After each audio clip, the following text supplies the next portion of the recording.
Di masa lalu dituliskan di dalam kitab yang sangat populer. Persoalannya begitu ibunya mengandung, istrinya mengandung, lahir anaknya usia 2 tahun, maaf, mereka punya rencana. Anak ini insya Allah kita akan didik jadi lebih baik, keluarga kita lebih baik, anak ini akan jadi ulama. Qadarullah usia 2 tahun ayahnya meninggal. Ini kisah nyata. Ibunya ingat, saya tetap pertahankan untuk berubah, jadi lebih baik. Walaupun ayah tidak ada, saya single parent. Saya rawat anak ini sebaik-baik. Usia 4 tahun, anak ini, maaf ya, terkena penyakit buta permanen. Hijrah tidak akan sepi dengan ujian. Suami meninggal, single parent, anaknya kemudian buta permanen. Apa yang dilakukan oleh ibunya? Ibunya tetap berpedoman, Allah pasti akan berikan yang terbaik. Anak ini kemudian terus didoakan, bangkit di malam hari, perbanyak kemudian tingkatkan ibadah. Ingat ya rumus ini, orang tua yang rajin ibadah maka boleh jadi kebaikannya akan diturunkan pada anaknya. Ibunya yang berdoa, anaknya yang mendapatkan bagiannya. Matanya buta tapi diganti oleh Allah dengan ingatan yang luar biasa. Kalau Anda bacakan satu kalimat, satu baris ini, satu lembar buku dibacakan oleh Anda satu halaman, maka seketika dia akan ingat seketika tanpa diulang. Dengan titik, dengan komanya. Anak ini kemudian dibawa ke sekolah Al-Quran, dimasukkan talaki ke syekh di sana. Syekh di situ kemudian membacakan pada saat itu surat Qaf, surah ke-50. Qaf dibacakan sampai akhir ayatnya. Anak ini anak yang paling kecil teman-teman, mata buta, gak bisa ngelihat. Teman-temannya berada di atasnya usianya, ada yang 6 tahun, 7 tahun, dia 4 tahun. Begitu selesai membacakan, kata syekhnya, lihat kalimatnya, man hafidha ala zahri qalbi, siapa yang hafal apa yang tadi saya bacakan, hafalan di dalam kepalanya, bukan di luar kepala. Hafal di luar kepala masih belum hafal. Kata syekhnya, hafal di dalam kepalanya. Tiba-tiba saat semuanya diam menyimpan tangannya begini, anak yang buta tadi mengangkat tangannya mengatakan, hafidtu ala zahri qalbi, saya sudah hafal. Syekhnya penasaran, kata syekhnya, bagaimana?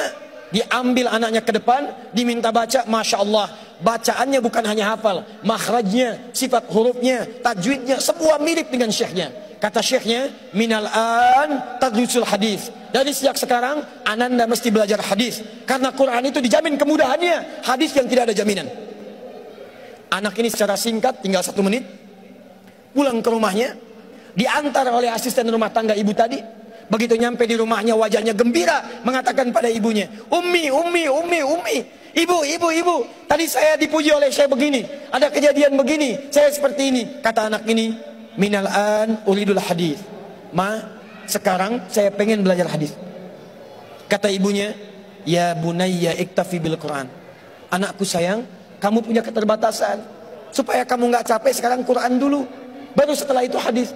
Kata anaknya, lah, dia percaya pada gurunya, dia percaya pada keyakinannya, dia katakan, ma, saya pengen belajar hadis. Dia tinggalkan ibunya sambil meraba jalan begini ke kamarnya.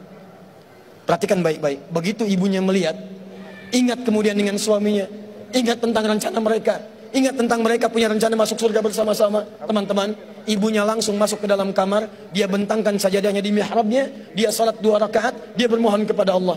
Saat sujud itulah dia tumpahkan segala keinginannya. Perhatikan kalimatnya. Rahasianya ada di Quran surah ke-17 ayat 110 sampai dengan 111, paling kanan sebelah atas. Ya Allah yal basir, yalladzi ala kulli syai'in qadir, a'id basirat ibni. Saya mau akhiri. Ketika tumpah air matanya dia katakan, ya Allah yang maha melihat, mohon kembalikan penglihatan anak saya. Yal basir, yalladzi ala kulli syai'in qadir, a'id basirat ibni. Begitu mengatakan kalimat itu, capek ketiduran. Kemudian pada saat itulah anaknya sedang mengulang surat Qaf di kamarnya. Begitu ibunya mengatakan yal basir, anaknya sampai pada ayat ke-22. Laqad kunta fi ghaflatin min hadza fakashafna 'anka ghita'aka wa basaruka al-yawma hadid. Ibunya menyebut yal basir, anaknya sampai di ayat wa basaruka al-yawma hadid. Dulu pandanganmu tertutup, sekarang kami akan buka, kamu akan melihat setelah ini dengan setajam-tajamnya. Ayat ini sebetulnya kemuliaan akhirat, tapi diturunkan mendapatkan kemuliaan dunia. Tiba-tiba setelah baca ayat ini, ibunya berdoa, bersamaan kalimatnya, tiba-tiba terbuka pandangannya. anak ini bisa melihat kembali. Saking kagetnya dia lompat, dia kejar ibunya. Ummi laqad ra'ait. Ma, saya bisa lihat lagi. Ma, saya bisa lihat lagi. Ibunya kaget kemudian terbangun. Dia peluk anaknya, dia katakan, "Nah, mungkin kamu melihat bukan dengan hatimu.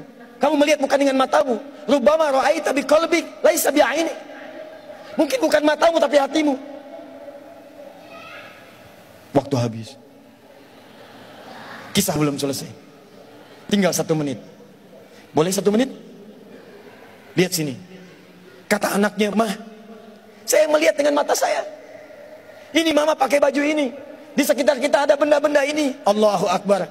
Ibunya kemudian yakin anak itu bisa melihat. Dipeluklah anaknya. Keduanya kemudian menangis. Dan ibunya sejak saat itu yakin bahwa anak ini punya kemuliaan besar di masa depan. Maka disekolahkanlah kemudian tempat-tempat terbaik. Belajar hadis terbaik. Diingat segalanya. Cepat luar biasa. Anak ini kemudian dikenal dengan luar biasa di masa depan. Nama anak ini adalah Muhammad. Bapaknya yang meninggal namanya Ismail. Kakeknya namanya Ibrahim. Kakek buyutnya Al-Mughirah. Eyang buyutnya Al-Bardizbah. Tinggal di kecamatan Ju'fah, di Kabupaten Bukhara, Provinsi Khorasan, negara Uzbekistan sekarang. Kelak di kemudian hari, dia dikenal dengan nama daerahnya Bukhara, dengan Al-Bukhari. Itulah kisah Imam Al-Bukhari.